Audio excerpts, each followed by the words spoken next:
Ladies and gentlemen, greeting from Houston, Texas.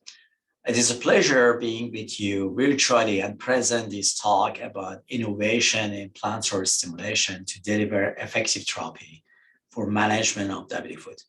As a short introduction about myself, I'm Bijan Najafi and I'm currently serving as professor in the Department of Surgery at Baylor College of Medicine, Director of Clinical Research at the Division of Vascular Surgery and Endovascular Therapy, and co-director of National Science Foundation Center to Stream Healthcare in Place, or C2SHIP. I'm so grateful to the World Union Wound Healing Societies to give me the opportunity to be with you and share my expert opinion as well as some of our prior research regarding the application of electrical stimulation for management of diabetic foot. I'm hoping that next 15 minutes, I cover three topics. First, talking about the different type of electrical stimulation, then talking about mechanisms of action, and then I'm hoping to cover and discuss a recent randomized controlled trial that we did to explore the effectiveness of daily home use of electrical stimulation for wound healing. If you look at the literature or commercialized product, probably you may see the different names and all of them are almost the same, but it depends on type of application. One is electrical stimulation or e-steam. Probably the most popular name is transcutaneous electrical nerve stimulation, or TENS, that mainly used for application of electrical stimulation for pain management. Electrical muscle stimulation may be described the use of electrical stimulation for activation muscles to prevent atrophy or even rebuilding muscles. And much recently, you may see the name of neuromodulation.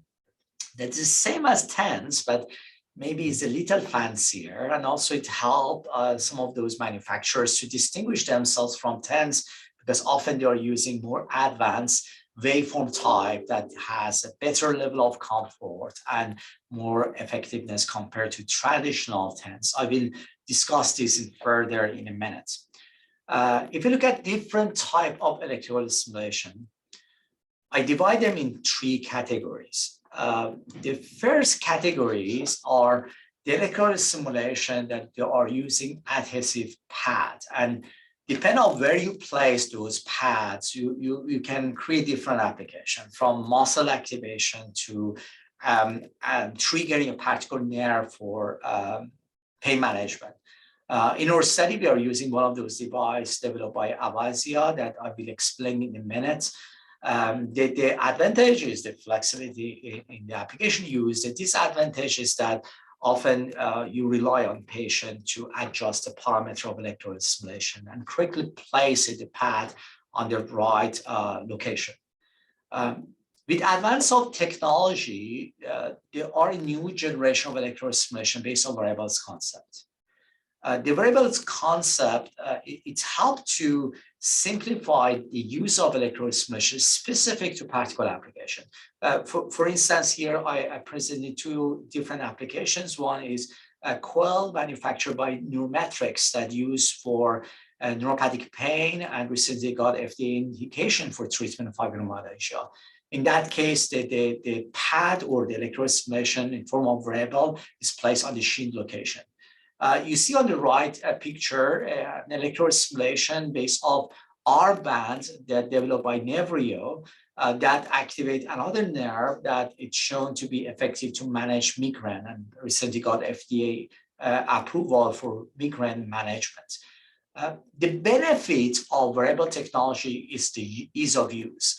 Usually they are coming with an app with some opportunity to save the metrics that work well for that patient, and simply what patient needs to do is activate the app. The patient also can constantly wear these variable and activate it when it's needed. There are also other type of electrical stimulation that they don't need to have pad. They created the current using different methods. For instance, in the case of foot baths that showed here, manufactured by Waverex, they're using some conductive solution to create its conductivity. It may improve the ease of use for home application. One important characteristic of electrical stimulation that you need to keep in mind when you're using is a type of the waveform that they use, as well as the frequency. Usually electrical stimulation for pain management, it's using high frequency, greater than 50 hertz, with an intensity below the motor contraction or sensory intensity to improve the tolerance of those electrical stimulation.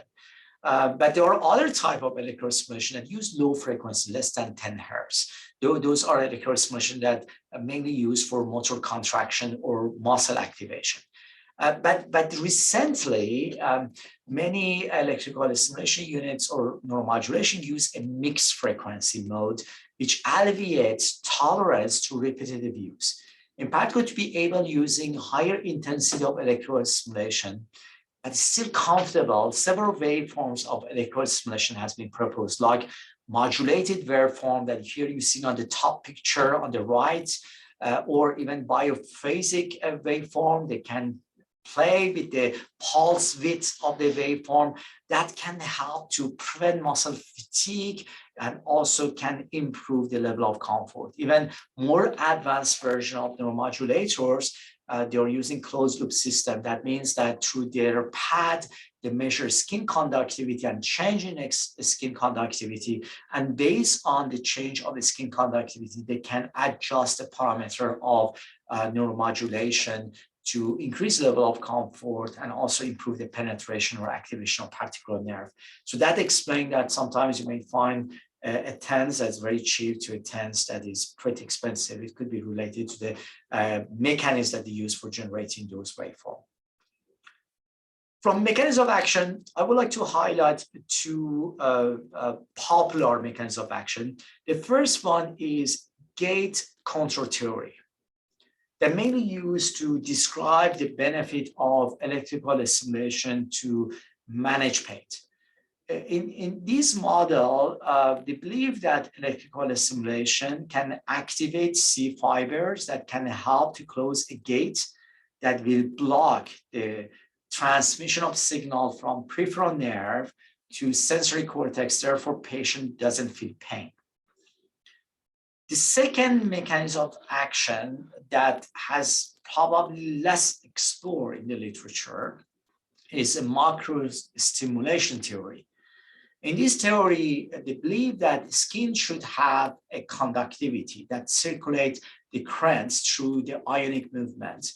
But when the skin has been damaged or there is a problem, in that case, electrical stimulation can help to create a high polarity and therefore improve the current or circulation of the current through the skin, that in turn can improve microcirculation as well as perfusion. These models are recently used to describe the mechanism of action of electrical stimulation for wound healing. I would like to elaborate this a little bit further. If we look at in the normal skin, that here on show on the top picture, usually the dermal layer keeps the skin battery across the body through ionic movement, generating a constant polarity. But when a wound is present, or we have a skin damage, callus, or ischemic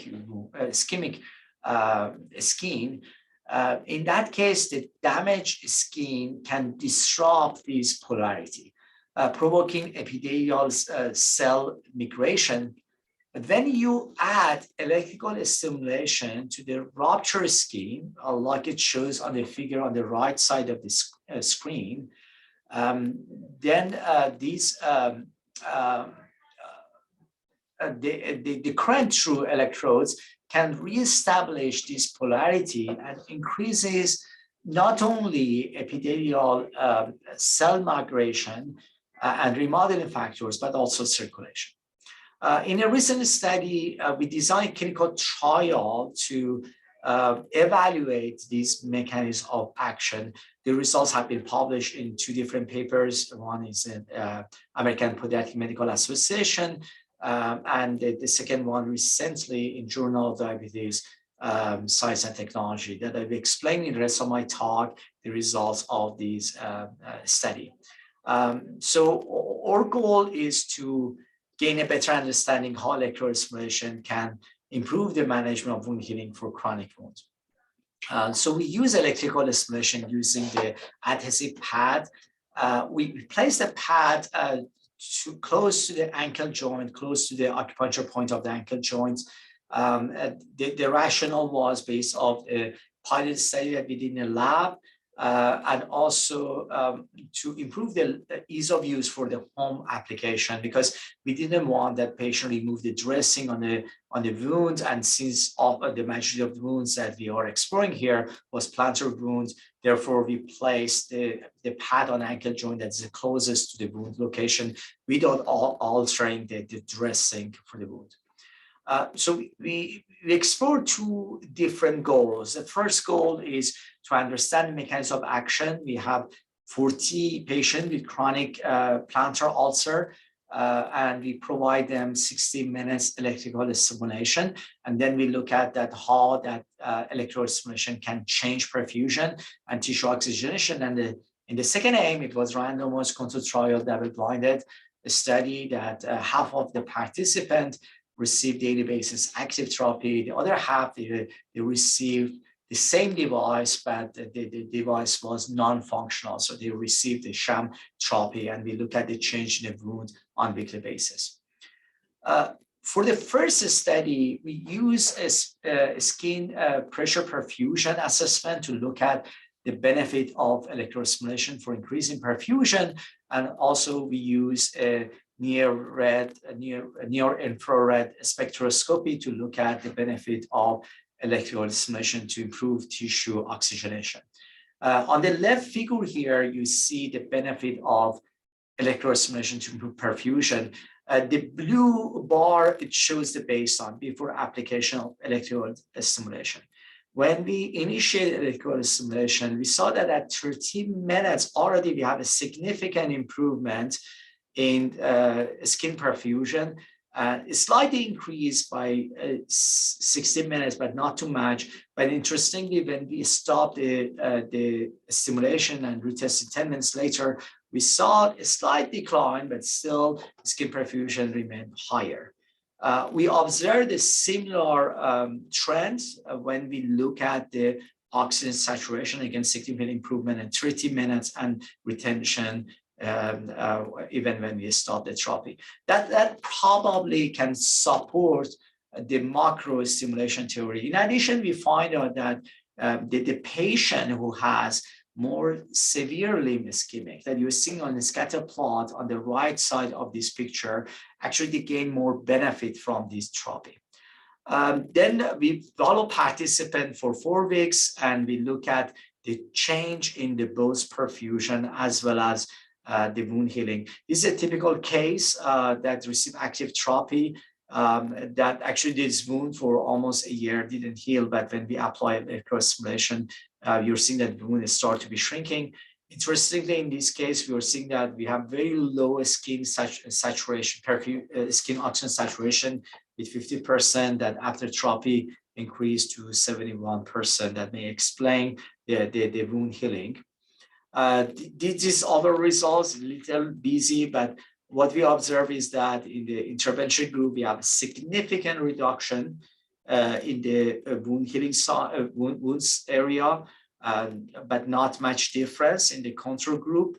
The time group effect didn't achieve a statistical significant level in our study, but was very promising trend. We are hoping that by increasing the sample size, that may become significant. Interestingly, we saw that also plantar numbness, in particular in the subgroup with the peripheral artery disease, have been shown improvements in intervention group compared to the control group. So if I summarize our study in my talk, I hope that I could explain the mechanism of action of electrostimulation for both pain management as well as the potential application for wound healing.